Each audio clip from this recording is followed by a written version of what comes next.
امید ہے آپ سب خیریت سے ہوں گے۔ اگر آپ نے ابھی تک ہمارا چینل سبسکرائب نہیں کیا تو اسے ابھی سبسکرائب کر لیں اور بیل آئیکن کو دبانا بالکل بھی مت بھولیں۔ شکریہ۔ نمبر 8، کیزل گونجالار۔ کیزل گونجالار مریم کی دل خراش کہانی سناتا ہے، جس کی شادی ایک اسلامی فرقے میں 14 سال کی عمر میں ہوئی تھی، اور اب وہ اپنی بیٹی زینب کو شیخ کے پوتے کی دلہن جیسی قسمت سے دو چار ہونے سے روکنے کے لیے بہادری سے لڑ رہی ہے۔ اس کی بھابھی کی رہنمائی میں، جو فرقے کی سابق رکن ہے، انہیں احساس ہوتا ہے کہ انہیں فرقے کے طاقتور چنگل سے زینب کو بچانے کے لیے بھاگنا چاہیے۔ ڈرتے ڈرتے اپنے منصوبوں کو اپنے ظالم شوہر سے چھپاتے ہوئے مریم کو پہلے سیکولر سائیکیٹرسٹ لیونٹ کے گھر میں دیکھ بھال کرنے والے کے طور پر پیسہ کمانا چاہیے، جو اس کی مدد کرنے پر راضی ہے۔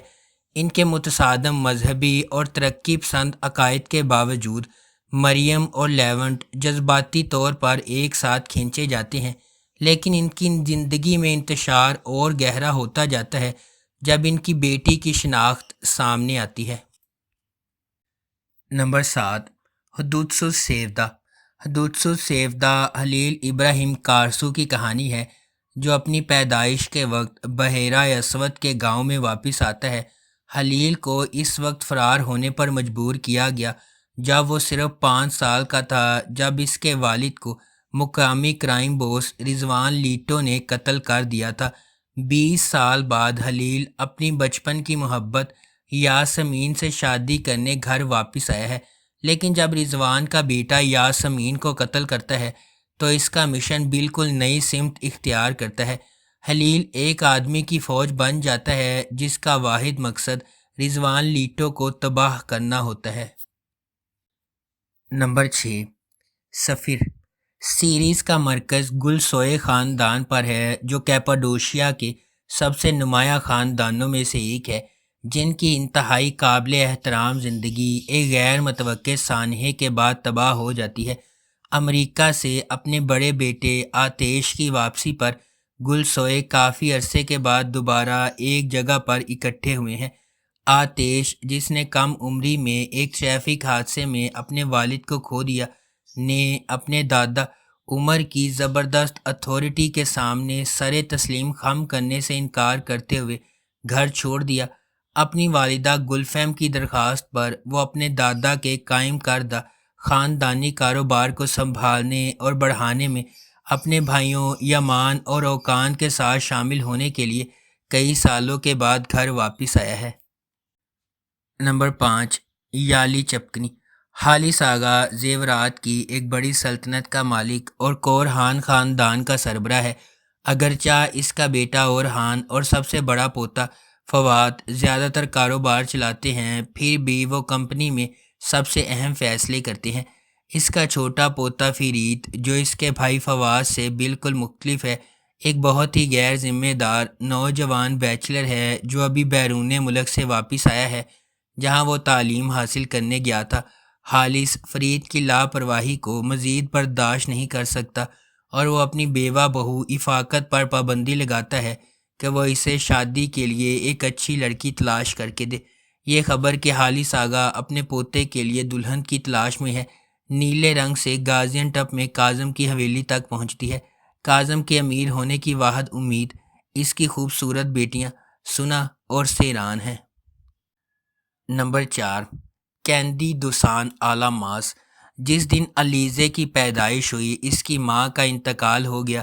علیزے کو احساس جرم ہے، حالانکہ اس کے والد نور الدین اسے پریشان نہ کرنے کے لیے بلند آواز میں اس کا اظہار نہیں کر سکتے۔ اس میں نور الدین نے اسے خوش رکھنے کے لیے کیے گئے سمجھوتوں کا اضافہ کیا۔ نتیجہ ایک جارحانہ خود غرض کردار ہے جو بنیادی طور پر اپنے آپ سے متصادم ہے۔ تاہم وہ ایک بریکنگ پوائنٹ پر پہنچ جاتا ہے، تقریباً ایک ویک اپ کال، جب اس کی بیٹی ایک مکینک کی کار کو نقصان پہنچانے والے ہٹ اینڈ رن میں ملوث ہوتی ہے۔ اس سے پہلے کہ بہت دیر ہو جائے، وہ اپنی بیٹی کو وہ چیزیں سکھانے کا فیصلہ کرتا ہے جو وہ اسے چھوٹی عمر میں سکھانے سے قاصر تھا۔ اس کا پہلا مقصد علیزے کو دوسروں کے فیصلوں اور خواہشات کا احترام کرنا سکھانا ہے۔ اس وجہ سے وہ سینم کو پرپوز کرتا ہے جسے وہ برسوں سے پیار کرتا تھا، لیکن شادی کی طرف قدم نہیں اٹھا سکا تاکہ ایلیزے پریشان نہ ہو۔ Number 3، ego. 2014 کے کورین ڈرامے ٹیمپٹیشن کا ترکش ریمیک۔ ایلف اور ارحان ایک انگیجڈ کپل ہے جو ایک دوسرے سے بہت محبت کرتا ہے اور زندگی سے ان کی سب سے بڑی توقع شادی کرنا اور خوشگوار گھر بنانا ہے۔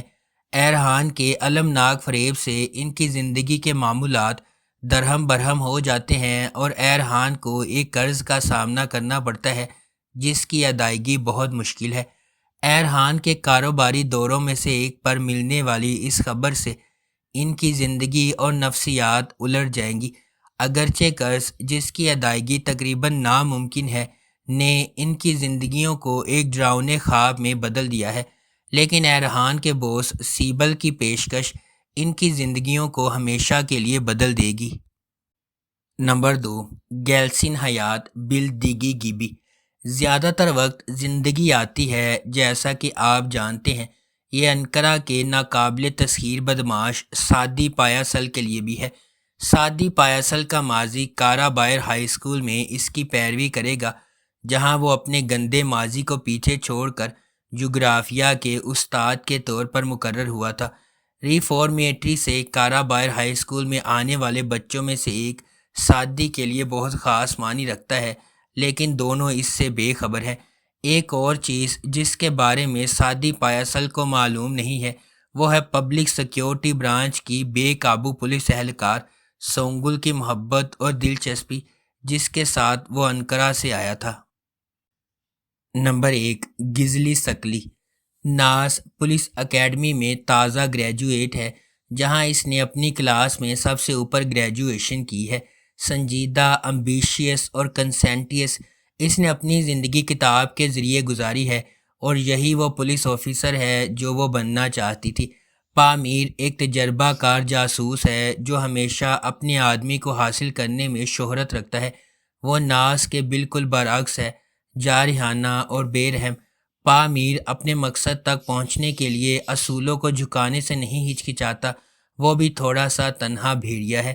ناس اور پامیر دونوں ہی اس وقت خوش نہیں ہیں جب ان کے کپتان طارق کوسگوولو کو پکڑنے کے لیے ایک خصوصی خفیہ آپریشن کے لیے ان کو جوڑتے ہیں، جو کہ ایک خطرناک مافیا ڈون ہے جو مچھلی کے تقسیم کار کے طور پر نقاب پوش ہے۔ غیر متوقع جوڑے کو نیو بیاہتا جوڑے کے طور پر پوز کرنے کے لیے تفویض کیا گیا ہے، جو ابھی سڑک کے پار منتقل ہوئے ہیں۔ ناس اور پامیر ایک دوسرے کو برداشت نہیں کر سکتے، پھر بھی اپنی تمام تر رگڑ کے باوجود وہ کسی نہ کسی طرح طارق کا اعتماد حاصل کرنے میں کامیاب ہو جاتے ہیں۔ پھر جب آپریشن کامیابی کے دہانے پر ہوتا ہے، کچھ ناقابل یقین ہوتا ہے، وہ محبت کرنے لگتے ہیں، اور اس وقت جب سب کچھ کھلنا شروع ہوتا ہے۔ اگر آپ کو ہماری یہ ویڈیو پسند آئی ہے تو اسے لائک کریں، شیئر کریں اور ہمارے چینل کو سبسکرائب کرنا بالکل بھی مت بھولیں۔ شکریہ۔